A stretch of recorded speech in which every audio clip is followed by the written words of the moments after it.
Today in Total War Warhammer 3, we are going to be ranking the Tomb King factions from worst to best. Coming at number 4 is Grand Hierophant Katap. He has a hero capacity +2 for Lich Priests, a right cost -25%, and mortuary cult crafting cost -25% for his faction effects. For his lord effects, character experience gain +25% for all heroes in army, and a campaign movement range +10%. And although Katap has some pretty nice effects with the increased in movement range, and also being able to get additional Lich Priests on turn 1, which can majorly help him in battle, he is really limited by where he is located. This is because he starts in Nagaroth, and all the factions around you aren't going to be particularly happy to see you. All the important Tomb King land is down here. However, you are on the other side of the map. The Tomb Kings are far away. The pyramids are far away. It is an absolute mess. Especially if you're going for the long campaign victory, since you have to take the Black Pyramid of Nagash, the Black Tower of Arkan, Khemri, Kasabar, Lahamia, the list goes on. Everything you are supposed to take is on the other side of the map. Now, it is possible to strike up some agreements with the Dark Elves. You do start out with a non-aggression pact with Klar Kurand, however, they're going to get wiped out by Torox. The Ancestral Throng isn't going to particularly like you, but I think eventually you can probably get them on your side.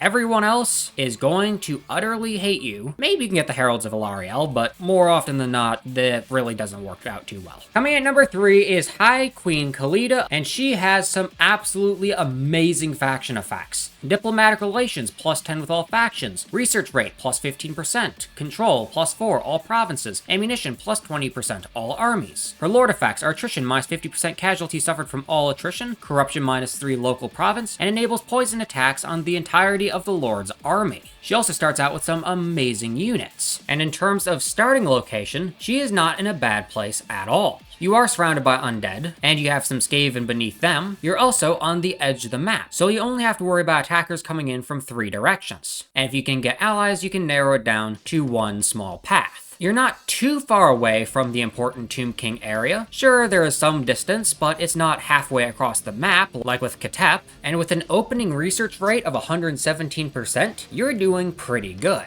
Khalida is taking 3rd place not because she's a bad lord, but because she is not an amazing legendary lord. As a faction, she is good. She is very good, but she is not an insanely powerful and dominating faction. Coming in at number 2 is Cetra the Imperishable of Khemri. His faction effects are allegiance points gained +50% for alliances with Tomb Kings, construction time -1 for all buildings, minimum of 1 turn, and growth +20 all provinces. His lord effects are casualty replenishment rate +10%, lord's army, leadership aura size +100%, and recruitment capacity +1 for the local province. And inside of the campaign, Cetra starts right in the middle of all of the important Tomb King areas. He starts out owning a Great Pyramid, and there are other Great Pyramids right next to him. He does start out at war with a Vampire Counts faction, however, this is a minor faction, and they're going to go down insanely quickly. However, you do have to keep an eye on Manfred von Karstein, and you're going to want to take care of him pretty quickly. But outside of that, there are no real immediate threats. The Knights of Origo might attack you on harder difficulties, however, they're not going to last very long. The Top Knots will definitely hate you, except they're at war with Skarbrand.